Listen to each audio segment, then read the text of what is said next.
Class 9th information technology employability skills 402 देख रहे हैं। इसमें है unit number 3 information and communication technology skills ICT skills के बारे में बात करेंगे। यह है सेंट्रल प्रोसेसिंग यूनिट। अब सेंट्रल प्रोसेसिंग यूनिट का मतलब क्या हुआ? CPU है ना। ये जो CPU है, अगर आपने कंप्यूटर देखे हो, डेस्कटॉप कंप्यूटर खासतौर पे, तो उसमें इस तरीके का एक बॉक्स रखा होता है। इसी को टोटल हम सेंट्रल प्रोसेसिंग यूनिट कहते हैं। सेंट्रल प्रोसेसिंग यानी कि ये कुछ काम करने वाला है, प्रोसेस करने वाला है इन्फॉर्मेशन को। और यूनिट का मतलब ये होता है कि क्योंकि इसके अंदर एक नहीं तमाम सारी चीज़ें होती हैं, तो CPU को जैसे एक इंसान का ब्रेन होता है, तो CPU को हम कंप्यूटर का ब्रेन कह सकते हैं। ओके, तो कैसे ब्रेन काम कैसे करता है? देखिए, हमारी आंखें जो है वो किसी चीज़ को देखती है। जो देखती है वो क्या देखती है? इनपुट को देखती है। कोई भी मैथमेटिकल प्रॉब्लम हो सकता है या और भी कोई काम हो सकता है, और फिर ये दिमाग को, ये जो ब्रेन है, इसको इंफॉर्मेशन भेजती है। यूं करके ब्रेन क्या करता है? ये इसको प्रोसेस करता है। प्रोसेस का मतलब ये होता है उस पर कार्रवाई करता है। और फिर आपके हाथ क्या करते हैं? आपके हाथ क्या करेंगे? ये या तो पेपर पे लिखेंगे या जस्ट जो भी, मतलब हाथ उसके हिसाब से एक्ट करेंगे। तो इसी तरीके से CPU भी जो भी इंफॉर्मेशन आता है उसको प्रोसेस करता है। प्रोसेस का मतलब ये होता है फेर बदल करेगा, जोड़ेगा, घटाएगा, जो भी उस पर ऑपरेशन इन्वॉल्व होगा। और कीबोर्ड ये जो कीबोर्ड है, इससे इंफॉर्मेशन इसको मिलती है। और आउटपुट कहाँ देता है? ये इनपुट यहां से कहां से ले रहा है? कीबोर्ड से। और आउटपुट कहां दे रहा है? स्क्रीन पे, या कहें कंप्यूटर मॉनिटर पे या प्रिंटर पे। जैसे हमारा ब्रेन, अगर मैं आपसे कहूं भाई 2+3 बताओ, तो आप फटाफट 5 बता दोगे। तो हमारा दिमाग जिस तरीके से अर्थमेटिक, अगर हम पढ़ चुके होंगे, मतलब अगर हमने ये सब पढ़ लिखा होगा, तब अर्थमेटिक हो या लॉजिकल हो, जैसे मैं आप कहूं कि भाई ये इसका भाई है, तो ये इसका क्या है ना, दोनों लड़के हैं, ये इसका भाई है तो इसका क्या है, तो बता देंगे कि ये भी इसका भाई है। ये लॉजिकल इन्फॉर्मेशन, लॉजिकल प्रॉब्लम हो गई। तो मैथमेटिकल और लॉजिकल दोनों तरीके की प्रॉब्लम ये सॉल्व कर देता है CPU। तो 3 पार्ट हो गए CPU के मेन। कौन कौन से पार्ट हो गए? CPU के 3 पार्ट हो गए। एक तो आपका कंट्रोल यूनिट हो गया, एक आपका प्रोसेसिंग यूनिट हो गया, और एक आपका मेमोरी यूनिट हो गया। अच्छा, प्रोसेसिंग यूनिट में जो मेन आता है वो प्रोसेसर होता है ना। माइक्रो प्रोसेसर भी कहते हैं, प्रोसेसर भी कहते हैं। तो मेन प्रोसेसर होता है। लेकिन कंट्रोल यूनिट का काम होता है, जैसे मैंने आपको समझाया था कि अगर एक ये कंपनी है कि एक्स कंपनी है, तो इसमें सामने जो रिसेप्शनिस्ट बैठती है, पीछे जो मैनेजर्स बैठते हैं, इनका काम क्या है? इनका काम है सारा इंस्टीट्यूशन की देखरेख करना, इनको मैनेज करना। तो ये इन्फॉर्मेशन यहाँ से रिसीव होगी, इन्फॉर्मेशन आएगी, और ये किसको भेजना है, कैसे काम करवाना है, ये मैनेजर का काम है। कौन कौन से ऑपरेशन होने हैं, तो ये कंट्रोल यूनिट का काम यही है। अब यहाँ पर एक अकाउंटेंट साहब होंगे, जैसी इन्फॉर्मेशन उनके पास पहुँचेगी, ये अकाउंटेंट साहब फटाफट इसमें कैलकुलेशन करेंगे, मैथमेटिकल हो या लॉजिकल हो। तो ये जो मैनेजर साहब हो गए, ये जो काम देते हैं अकाउंटेंट को, तो अकाउंटेंट जो काम कर रहे हैं, इनको हम प्रोसेसिंग यूनिट कह सकते हैं। जैसे हमारे कंप्यूटर में प्रोसेसर होता है, ऐसे फिर यहाँ पर एक स्टोर ऑफिसर होगा, उसको कहा जाएगा भाई ये काम कर दिया, जरा इसको स्टोर कर लो, तो स्टोर कर देगा। फिर ये कभी एक हफ्ते बाद बुलाएगा, मतलब ये अकाउंटेंट साहब बोलेंगे अरे वो मैंने आपको बताया था ना, जरा उसको बताना, दोबारा निकालना वो रजिस्टर को। तो इसमें हम रैम और रोम, जो टेम्पररी स्टोरेज होता है, मतलब केवल कंप्यूटर जब ऑन है तब तक स्टोरेज रहेगा, वो रैम में होता है। और एक बार आप परमानेंट स्टोरेज करना चाहते हैं तो वो आपके हार्ड ड्राइव में स्टोर हो जाता है, रोम में स्टोर हो जाता है। रैम होता है रैंडम एक्सेस मेमोरी, और ROM होता है रीड ओनली मेमोरी। तो रैम और रोम में क्या अंतर है, इसको एग्जांपल के तौर पे समझेंगे। रैम जो होती है, फुल फॉर्म बता देता हूं, ये है random access memory. Random access का मतलब होता है कभी भी किसी भी जगह से आप चीज़ें मेमोरी एक्सेस कर सकते हैं। यानी कि अगर ये रैम देखिए आप, ऐसी होती है, ये पतली सी लंबी सी, तो ये सेमीकंडक्टर मेमोरी होती है, कहीं भी आप फटाफट डेटा रख सकते हैं और वहाँ से निकाल सकते हैं। लेकिन ये काम तभी तक करेगी जब तक आपका कंप्यूटर जो है वो शट ऑन है, यानी केप्ट ऑन है, ऑन पोजीशन में है ना, स्विच्ड ऑन है। इसी तरीके से रोम जो होता है रीड ओनली मेमोरी होता है। जैसे आपकी ये डिस्क हो गई, लेकिन अब डिस्क हम कम काम करते हैं। जैसे आपका फ्लैश ड्राइव हो गई, पेन ड्राइव जिसे हम कह रहे हैं, पेन ड्राइव। और इसके अलावा और कौन सी है, जैसे कंप्यूटर की जो हार्ड ड्राइव्स होती है एचडीडी, अब तो खैर वो एचडीडी हो गई है ना। तो ये जो डिवाइसेस हैं इसमें परमानेंटली चीज़ें स्टोर हो जाती है, राइट। तो इसका एग्जांपल समझते हैं हम किचन के तौर पे। किचन, मान लीजिए आप एक कुक हैं, खाना बनाने वाले हैं, तो आपका ये किचन का काउंटर है। आप क्या क्या रखेंगे इसमें, हैं काउंटर पे क्या रखेंगे, और यहाँ जो ऊपर इसके शेल्व्स बने हैं, शेल्व्स यानी कि ऊपर ये तो काउंटर हो गया जहाँ पे गैस वैस रखा हुआ है। यहाँ पर आप कुछ काटेंगे छाटेंगे, तो क्या क्या चीज़ आप यहाँ रखेंगे और क्या क्या चीज़ आप यहाँ से निकालेंगे। ये थोड़ा दूर पड़ रहा है, ये थोड़ा पास पड़ रहा है ना। तो जो भी चीज़ आप यहाँ रखेंगे शेल पे, जो फटाफट काम जिस पे ले रहा है, जैसे आपकी नमक होगा या नाइफ होगी, वो सब यहाँ रखा होगा। तो रैंडम एक्सेस मेमोरी ये किचन काउंटर की तरह काम करती है, जहाँ पर आप वो सारी चीज़ें रखते हैं जो आपको फटाफट चाहिए, ओके। और ये ROM जो मैं कह रहा हूँ वो ऐसी है जिसमें स्टोरेज है और वो कभी भी आप निकाल सकते हैं इसको, लेकिन ये अभी आपको नहीं चाहिए, ज़रूरत पे चाहिए होगी। ये हो सकता है ना भी चाहिए हो। तो एक फ्लैश मेमोरी जो मैं आपको पेन ड्राइव कह रहा हूँ, वो रैम और रोम दोनों है इसमें। फ्लैश भी एक टेक्नोलॉजी होती है। अब इन तीनों में अंतर समझ लीजिए। ये मेमोरी स्टोरेज डिवाइसेस हैं, इनका काम ही ये है कि ये स्टोर करती हैं चीज़ों को, मतलब जो भी डेटा है बिट फॉर्म में इसको स्टोर करती है। ये आपका हार्ड ड्राइव हो गया, ये रैम हम देख ही रहे हैं, रोम है, CD DVD है अभी भी, लेकिन इतना ज़्यादा अभी इसका यूसेज है नहीं। ये फ्लॉपी, ये तो बिल्कुल एब्सोल्यूट हो गई। आपको पता होना चाहिए कि 2 तरीके की फ्लॉपी आती थी और इसका केवल 1.44 MB, यही इसकी सोचिए 1.44 MB केवल इसका वो होता था, मेमोरी केवल के डेटा रख सकते थे आप इसमें। ये मेमोरी कार्ड है आज का जो मोबाइल में आपके मिलता है, ये आपका पेन ड्राइव है, और ये टेप है। टेप जो यूज़ होता है ये स्टोरेज के लिए होता है। जैसे अगर आप बैकअप करना चाहते हैं, बहुत बड़ा बड़ा डेटा टेप में रख देते हैं आप, फिर आगे चल के उसको रिट्रीव करते हैं आप, तो ये बैकअप के लिए होता है। ये भी स्टोरेज है, जैसे पुराने ज़माने में जो कैसेट आती थी उस तरीके की है। तो हम अपने मुद्दे पर लौटते हैं, वो ये है रैम। जब भी आप कंप्यूटर पे कोई काम कर रहे हैं, जब भी, तो सारी चीज़ें रैम में हो रही होती है। जब तक आप उसको बोलेंगे नहीं कि सेव करना है, रैम में हो रही होती है ना। रोम क्या होता है, यहां पर इंफॉर्मेशन परमानेंटली आ जाएगी। जैसे ये जो रोम मेमोरी है, इसमें एक बार आपने डेटा रख दिया, वो हमेशा के लिए हो जाएगा। फ्लैश मेमोरी, इसमें कहेगा कैन परमानेंटली, अगर आप चाहें तो उसमें स्टोर कर लें, और नहीं चाहते हैं तो परमानेंटली स्टोर नहीं होगा। तो ये एक रैम और रोम का एक मिक्स है फ्लैश मेमोरी। रैम जो है, जैसे मैंने कहा कि टेम्पररी स्टोर करता है, जब तक आपका कंप्यूटर स्विच ऑन है या आपका टैबलेट या जो भी डिवाइस आपके पास है, जब वो स्विच्ड है तभी डेटा रहेगा। अदरवाइज जैसे ही वो बंद करेंगे डेटा उसका चला जाएगा, रैम फिर से फ्रेश हो जाएगी। रोम में जब आप कंप्यूटर ऑफ कर देंगे उसके बाद भी इंफॉर्मेशन रहेगी रोम में, रीड ओनली मेमोरी में। ऐसा नहीं है कि रीड ओनली मेमोरी में केवल रीड ही कर सकते हैं। रीड ओनली मेमोरी के नाम से समझ में आ रहा होगा कि राइट नहीं कर सकते, इसमें ऐसा नहीं है। यहां पर फ्लैश मेमोरी में कंप्यूटर अगर स्विच ऑफ भी कर देते हैं तो डेटा आपका लॉस नहीं होगा। रैम में जैसे मैंने कहा कि इंफॉर्मेशन आपकी चली जाएगी, यहां इंफॉर्मेशन इतने आसानी से आप चेंज नहीं कर सकते।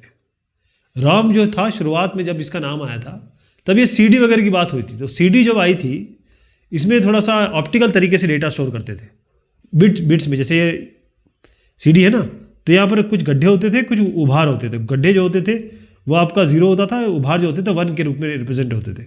वो आपको नेकेड आई से नहीं दिखेंगे, लेकिन एक जो लेजर रीडर है उसे रीड कर लेता था।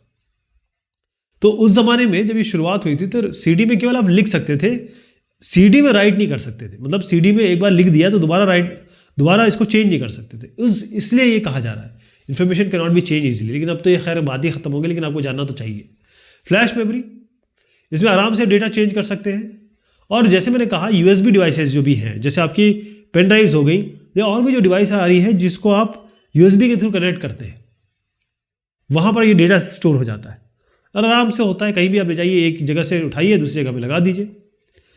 रैम में तो आराम से डेटा आप चेंज कर सकते हैं, क्योंकि वो डेटा रख रहा होता है जिस पे आप काम कर रहे होते हैं उस समय। रॉम में जो डेटा होता है नॉर्मली, अगर आप देखें कि आपके कंप्यूटर में जो रॉम या कहें कि ऐसी मेमोरी जो आपके बायोस के लिए काम आती है, यानी कि कंप्यूटर को ऑन करने में काम आती है, वो रॉम में डेटा जरूर लिखा होता है। सीडी हो चाहे जो कंप्यूटर को ऑन करने के लिए कुछ ना कुछ तो डेटा चाहिए होता होगा ना, वो रॉम में लिखा होता है। मदरबोर्ड क्या है? इसको हम सिस्टम बोर्ड भी कहते हैं। बेसिकली ये थोड़ा सा इलेक्ट्रॉनिक बोर्ड है एक तरीके से, है ना। बहुत सारे सर्किट्स होते हैं इसमें। और सर्किट क्यों होते हैं? उसका कारण यह है कि आप यहां पर एक डिवाइस लगा रहे हैं, अब यहां पर आपका काम हो रहा है, आपको आउटपुट भी देना है, तो अंदर कोई ना कोई बस तो चाहिए यहां तक पहुंचाने के लिए। ये जो वायरिंग वगैरह देख रहे हैं आप, यहाँ पर कंडेंसर होंगे, कैपेसिटर होंगे, तमाम तरीके के डायोड वायोड, जितने भी हम इलेक्ट्रॉनिक डिवाइसेस होते हैं और जो काम करते हैं, कैपेसिटर भी होते हैं इसमें, वो सारी चीज़ें इसमें लगी होंगी। क्योंकि हम अपने इनपुट आउटपुट और जो प्रोसेसिंग डिवाइसेस हैं उनके साथ आपस में कम्युनिकेशन चाहते हैं, है ना। वो काम मदरबोर्ड करता है। मदरबोर्ड बेसिकली एक ऐसा बोर्ड है जिसमें हम सारी चीज़ें कनेक्ट करते हैं। और आप देखेंगे कि कंप्यूटर या लैपटॉप का जो ये, जैसे मान लीजिए मैंने ये कंप्यूटर का बॉक्स बनाया, ये पीछे का अगर साइड देखेंगे अभी दिखाऊंगा मैं आपको, यहाँ पर कनेक्टिविटी होती है। तो ये कनेक्टिविटी जो होती है सीधा मदरबोर्ड पे ही तो कर रहे होते हैं आप, राइट। तो जो भी इंपॉर्टेंट पार्ट है कंप्यूटर सिस्टम के, कंप्यूटर पूरे सिस्टम को बताता हूँ। स्टोरेज डिवाइसेस हो गई जैसे हार्ड ड्राइव वगैरह, पोर्ट्स हो गए जिस पे आप कनेक्ट करेंगे, वायर से चीज़ें जोड़ेंगे, और कनेक्शंस तो खैर है ही जो मैं आपको बताऊंगा।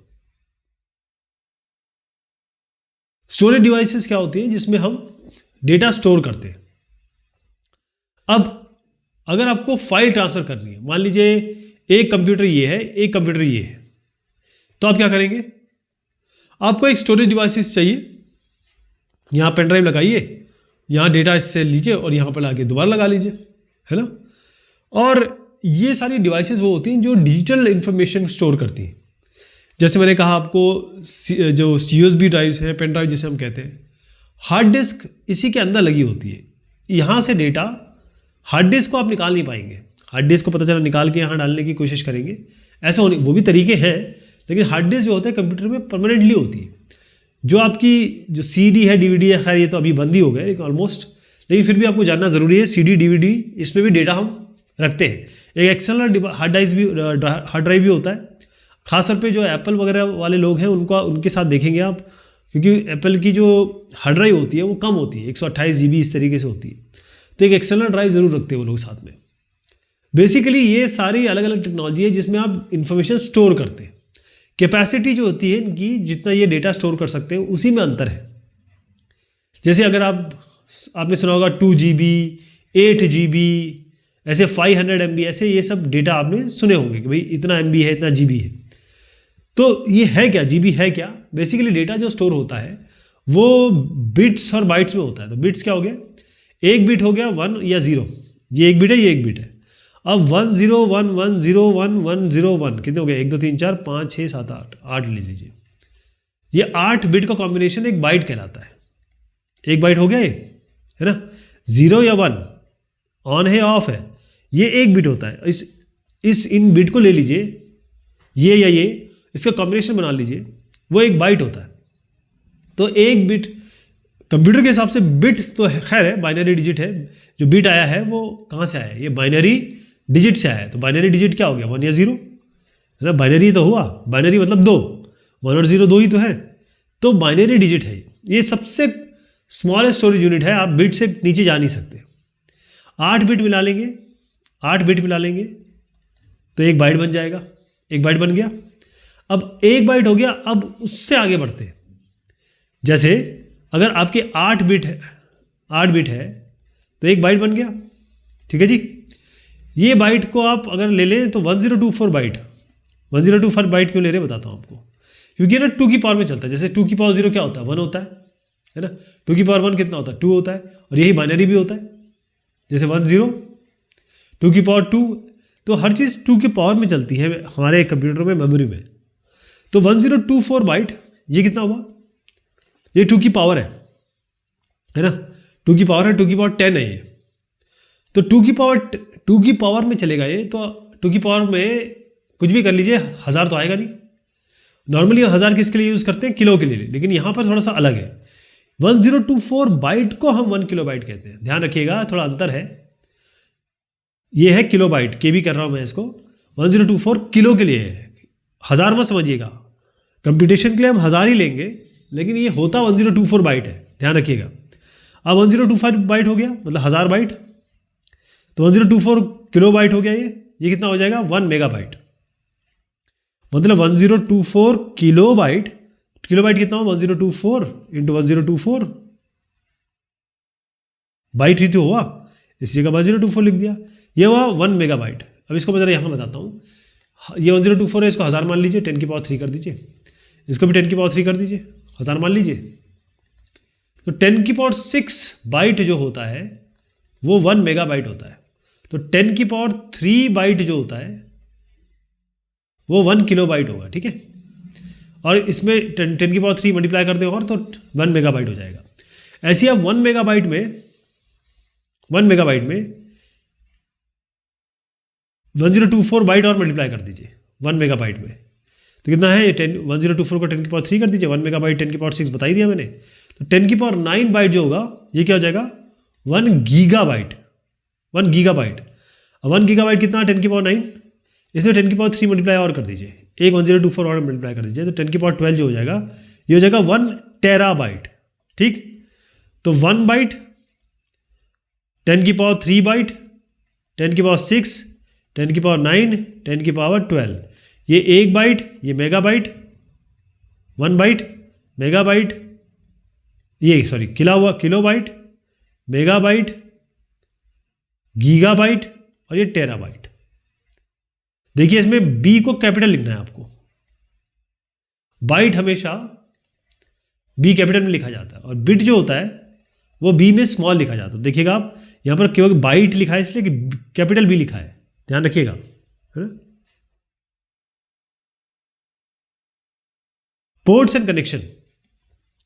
पोर्ट्स एंड कनेक्शन मतलब ये होता है कि कोई भी आपका कंप्यूटिंग डिवाइस है, उससे आप अगर एक्सटर्नल कोई भी डिवाइस कनेक्ट करना चाहते हैं, चाहे आपका पेन ड्राइव हो, चाहे आपका ईयरफोन भी हो, तो सारे जिसके थ्रू कनेक्ट करेंगे वो आपका कंप्यूटर का सिस्टम का अगर बैकग्राउंड देखा जाए, पीछे वाला पार्ट देखा जाए, तो आपको ये दिखेगा ऐसे। अब ये जो दिख रहा है इसमें आप देखिए ये जो कहाँ कनेक्ट कर रहे हैं, यहाँ इसके पीछे मदरबोर्ड है। तो मदरबोर्ड में ये सारे जैक्स हैं, वहाँ पर कनेक्ट करते हैं। जैसे आप कीबोर्ड कनेक्ट करते हैं किसमें, अपने कंप्यूटर में, माउस कनेक्ट करते हैं, कैसे करते हैं आप, है ना, वायर से कनेक्ट करते हैं, या आजकल वायरलेस हो गया है, वायर से कनेक्ट करते हैं। तो ये जो वायर्स हैं ये कहाँ लगाते हैं, मतलब ये किस जगह लगाते हैं, ये जो स्लॉट और जो चैनल्स हैं उसी के थ्रू कनेक्ट करते हैं। चाहे आप माउस बोल दें, कीबोर्ड बोल दें, या आपको एक्सटर्नल हार्ड ड्राइव लगानी है, ये लगानी है, तो ये इन्हीं को हम पोर्ट्स कहते हैं। पोर्ट्स कुछ भी नहीं है, ऐसे पॉइंट है, मदरबोर्ड के थ्रू हम कनेक्ट करते हैं और एक्सटर्नल डिवाइस इसमें कनेक्ट करते हैं कंप्यूटर में के अंदर, ताकि डेटा डाल सकें या डेटा निकाल सकें। तो अलग अलग टाइप के पोर्ट्स हो सकते हैं, ताकि आप एक्सटर्नल डिवाइस कनेक्ट कर सकें या फिर नेटवर्क से कनेक्ट कर सकें। नेटवर्क मतलब दूसरे कंप्यूटर से, दूसरे डिवाइसेस से कंप्यूटर कनेक्ट कर सकें। इसमें सबसे जो आजकल आप देखते हैं सबके पास USB पेन ड्राइव वगैरह होती है, तो USB होता है यूनिवर्सल सीरियल बस, ठीक है। इसमें आप पेरिफेरल डिवाइस जैसे आजकल माउस, कीबोर्ड, ये सारे USB डिवाइस पे आ गए। प्रिंटर केबल के थ्रू कर सकते हैं, केबल लेस भी कर सकते हैं आप, अगर आपके पास ब्लूटूथ के साथ हो तो। डिस्प्ले पोर्ट तो ज़रूरी है, ये आपको USB मैंने बता दिया। USB A भी अब आजकल इसको बोलते हैं, USB 2.0, USB 3.0 ऐसे बोलते हैं, ना, थोड़ा कनेक्टिविटी का अंतर होता है। लेकिन ये पोर्ट और ये पोर्ट बिल्कुल अलग है। मैं इसकी बात कर रहा हूँ। ये जो पोर्ट है ये बिल्कुल अलग है ना, ये किसी और काम में आता है। यहाँ पर आप देखिए डिस्प्ले पोर्ट। डिस्प्ले पोर्ट में आप देखेंगे बहुत सारी पिन है, यहाँ पर बहुत सारी पिन है, मतलब जैक बहुत सारे होते हैं। मैं दिखाऊंगा आपको। डिस्प्ले पोर्ट है, इसमें डिस्प्ले पोर्ट में आप मॉनिटर लगाते हैं, ताकि जो भी आउटपुट डिवाइस है वो लगाते हैं। मॉनिटर हो गया आपका, और केबल के थ्रू लगाते हैं। तो जो अलग अलग चीज़ होती है, जैसे आप वीडियो ग्राफिक्स सारे VGA लगा सकते हैं, HDMI कनेक्टिविटी है, मतलब हाई डेफिनेशन वाला जो डेटा है, या वीडियो ऑडियो आउटपुट आप दिखा सकते हैं। ऐसे आपका ऑडियो पोर्ट से आप मोबाइल में देखिएगा, आपका एक ऑडियो पोर्ट होता है जिससे आप ईयरफोन अपना डालते हैं ना, फिर कान में सुनते हैं उसको। तो माइक्रोफोन हो गया, स्पीकर हो गए, हेडफोन्स हो गए, ये सारे आप कनेक्ट करते हैं ऑडियो पोर्ट से। जो स्पीकर और हेडफोन है, इसको हम, ये जो स्पीकर और हेडफोन की मैं बात कर रहा हूं, इसको हम कहते हैं लाइन आउट पोर्ट। क्या कहते हैं? Line out port. ऐसे आपका ईथरनेट पोर्ट होता है। ईथरनेट पोर्ट क्या काम करता है? यहां पर आप बाकायदा अपना कनेक्ट, जैसे अगर आप अपना वो देखेंगे टेलीफोन, वैसे तो टेलीफोन नहीं रहे किसी के पास भी लैंडलाइन टेलीफोन है, उसके पीछे एक जैक होता है, उसी को हम ईथरनेट कहते हैं। तो हाई स्पीड इंटरनेट केबल लगा रहे हैं, वही केबल यहां भी लगती है। ये जो दिखाता हूं अभी आपको, जो पावर पोर्ट होता है उससे हम पावर कनेक्टिविटी करते हैं, क्योंकि हमको ऑन भी तो करना है, पावर कहीं ना कहीं से देना है। तो मैं आपको यहां दिखाता हूं, यहां जरा अच्छे से पता चलेगा आपको। इसको देखिएगा, ये जो आप देख रहे हैं इसको हम PS2 कहते हैं। ये USB नहीं है, ये PS2 है, कीबोर्ड और माउस की कनेक्टिविटी के लिए है। यहाँ पर आप जो मेन है अपने समझे वही बताऊंगा। ये आपका सीरियल पोर्ट हो गया, है ना। सीरियल पोर्ट क्या हो गया कि इसमें भी आप देखें कि आप कनेक्टिविटी किस किस की कर सकते हैं। जैसे ये तो आपका वीडियो आउटपुट के लिए हो गया, राइट, ये आपके वीडियो आउटपुट के लिए। लेकिन प्रिंटर लगाना है तो ये देखिए बहुत ज़्यादा इसमें छेद है। फीमेल मेल है जो इसमें, इसको फीमेल कहेंगे, जो मेल है वो आके इसके अंदर एंटर करेगा, मतलब वो उसमें पिन्स होती हैं। ये प्रिंटर है, इसको पैरेलल पोर्ट कहते हैं। ये सीरियल पोर्ट है, ये वीडियो आउटपुट के लिए होता है, ठीक। यहाँ पर आप देखेंगे फायर वायर सपोर्ट है, अभी इसमें है नहीं, खुला नहीं है। ये आपके USB पोर्ट्स है, बहुत सारे USB पोर्ट दिए जाते हैं क्योंकि आजकल डिवाइसेस USB वाली हैं। ये आपका है RJ45 लैन ईथरनेट पोर्ट। यहाँ से आप वायर से कनेक्ट करते हैं ईथरनेट को, लैन से कनेक्टिविटी होती है। जैसे लोकल एरिया नेटवर्क बना दिया आपने तो दूसरे कंप्यूटर से कनेक्टिविटी हो जाती है। ये आपके ऑडियो के लिए है, ऑडियो और वीडियो के लिए है। ये आप अपने TV वगैरह में भी देखेंगे, एक से साउंड जाता है, एक से ऑडियो जाता है, एक से वीडियो जाता है, ऐसा है। थोड़ा और इसको बता देता हूँ। इथरनेट तो खैर आप देख ही रहे हैं, इस तरीके से पावर पोर्ट है। ये जो पावर पोर्ट है, यहाँ पर पावर पोर्ट नहीं है क्या? पावर पोर्ट मैंने दिखाया नहीं। एक पावर पोर्ट तो होता ही है, बगैर पावर के कैसे काम चलेगा। फिर से समझिएगा, ये आपका सीरियल पोर्ट है वीडियो आउटपुट के लिए। ये आप डिस्प्ले, अलग अलग तरीके के पोर्ट होते हैं, HDMI भी है इसमें, तो ये भी डिस्प्ले के लिए ही होता है ना। यहाँ पर ये जो बॉक्स बना है इसके अंदर सारे डिस्प्ले के लिए। ये आपके USB हो गया, ये आपका इथरनेट पोर्ट हो गया, ये पावर पोर्ट हो गया। पावर पोर्ट इस तरीके से होता है, थोड़ा हैवी होता है ये, क्योंकि पावर जाना है ना। और यहाँ फिर पीछे SMPS होगा आपका। तो जो हमने चर्चा की अभी, देखते हैं हम कितना सीखे। पहला देखते हैं, विच of the following units make up the CPU। Choose and tick all the correct options. कौन कौन से हैं जो आपके CPU को बनाते हैं? ओके, तो मैंने आपको यहाँ पर ना आंसर के ऑप्शंस दे रखे हैं, मतलब आंसर क्या है वो बता देता हूं आपको। तो आप देखेंगे CPU क्या होता है। एक यहाँ पर मॉनिटर होगा, एक आपका ये आउटपुट डिवाइस हो गया, या कीबोर्ड होगा। केवल मैं कंप्यूटर की बात कर रहा हूँ, बाकी आप अपने आप अंदाज़ा लगा लीजिएगा कि अगर आप टैबलेट की बात कर रहे हैं तो क्या होगा और मोबाइल की बात कर रहे हैं तो क्या होगा। तो ये आपका आउटपुट डिवाइस हो गया, ये इनपुट डिवाइस हो गया। इसके बीच में जो भी सारी चीज़ें हैं वो सारी CPU में आती है। तो आप इनपुट यूनिट को हटा दीजिए, आउटपुट यूनिट को हटा दीजिए, प्रोसेसिंग यूनिट, कंट्रोल यूनिट और मेमोरी यूनिट, ये तीनों ही CPU में आते हैं। तो क्या क्या उत्तर होगा? ये वाला, ये वाला, ये वाला, ठीक है, ACD। Which of the following are names of ports in a computer. अभी हमने देख लिया, HDMI है, VGA है, USB है, ईथरनेट है। कौन कौन से आंसर हो गया इसमें? इनपुट को छोड़िए, इनपुट को पोर्ट का नाम नहीं होता। इनपुट तो हमारा तरीका है कि हम सीख रहे हैं कि इनपुट क्या है, आउटपुट क्या है, लेकिन जो एक्चुअल नाम होते हैं जो इंडस्ट्री में चलते हैं वो ये वाले हैं। There is a talent contest in your town. एक टैलेंट कॉन्टेस्ट हो रहा है। For participating in the audition you have to send a recording of a song. What would you connect to your computer to record your song. तो आपको क्या इसके अंदर लगाना पड़ेगा ताकि आप बोल सकें? तो स्कैनर से, तो स्कैनर क्या करता है, ये आपका जो फिजिकल डॉक्यूमेंट है उसको डिजिटल में कन्वर्ट करता है। माउस जो है वो आपका क्लिकिंग का काम करता है, अलग अलग फंक्शंस करता है। कीबोर्ड से इनपुट होगा आपका। माइक्रोफोन ज़रा सही लग रहा है इसमें, तो उत्तर क्या हो गया इसका? माइक्रोफोन। वैसे आप मोबाइल में माइक्रोफोन लगाते हैं तो आपकी आवाज़ रिकॉर्ड हो जाती है ना, मतलब अगर रिकॉर्डिंग डिवाइस आप ऑन करेंगे, रिकॉर्डिंग एप्लीकेशन ऑन करेंगे तो। Short answer question, right the purpose of input output device. वैसे हम ये सीख चुके हैं, लेकिन फिर मैं यहाँ पर एक बार डिस्कस जरूर करूँगा। तो क्या क्या इनपुट डिवाइसेस है, क्या क्या काम है उसके। माइक या माइक्रोफोन, यहीं से माइक यहीं से बना हुआ है, तो ये आपकी आवाज़ को रिकॉर्ड करता है कंप्यूटर पे, और आप माइक से कम्युनिकेट भी करते हैं, बातचीत भी करते हैं, स्काइप कर रहे हैं, व्हाट्सएप कर रहे हैं, या फिर कोई और कॉल कर रहे हैं। स्कैनर क्या होता है, ये आपका स्कैनर क्या करेगा, यहाँ पर आप कागज़ रखिए और स्कैन बटन दबाइए, ये आपका डिजिटल डॉक्यूमेंट में कन्वर्ट हो जाएगा, आपके कंप्यूटर में स्टोर हो जाएगा जाके, है ना। डिजिटल फिजिकल डॉक्यूमेंट को जो आप हाथ से छू सकते हैं उसको डिजिटली कन्वर्ट करने के लिए स्कैनर का काम होता है। कैमरा क्या करता है, कैमरा तो खैर आप जानते हैं, जो भी चीज़ें आप चल रही है वो आपकी उसकी इमेजेस ले लेगा या कोई वीडियो ले लेगा, है ना, और डिजिटली उसको रख लेगा। बारकोड रीडर का काम क्या होता है, जैसे मैंने कहा कोई भी सामान आप खरीदते हैं या कोई भी आजकल जो भी चीज़ है उसमें बारकोड जरूर मिलता है आपको, उस बारकोड में उस सामान की इन्फॉर्मेशन होती है, वो जैसी बारकोड रीड करेंगे तो वो सारी इन्फॉर्मेशन रीड करके बाकायदा बिल प्रेजेंट कर देगा या फिर बिल निकाल देगा। प्रिंटर का काम क्या होता है, प्रिंटर का काम इसका स्कैनर का उल्टा होता है। ये क्या करेगा, जो आपका डिजिटल कंटेंट होगा उसको पेपर में प्रिंट करा देगा, तो आप हाथ में फिर पेपर लेके उसका आगे जो भी प्रोसेसिंग या जो भी आपको यूज़ है वो कर सकते हैं। स्पीकर तो खैर आपको आवाज़ देता है, साउंड प्लेबैक करता है, आपके कंप्यूटर में या मोबाइल में जो भी चीज़ें हैं सॉन्ग के या ऑडियो वीडियो उसको वो चला देगा और स्पीकर से आप सुन सकते हैं। चलिए साहब, ये बात हुई इस डिस्कशन की, बहुत शुक्रिया, बहुत मेहरबानी आप सभी की।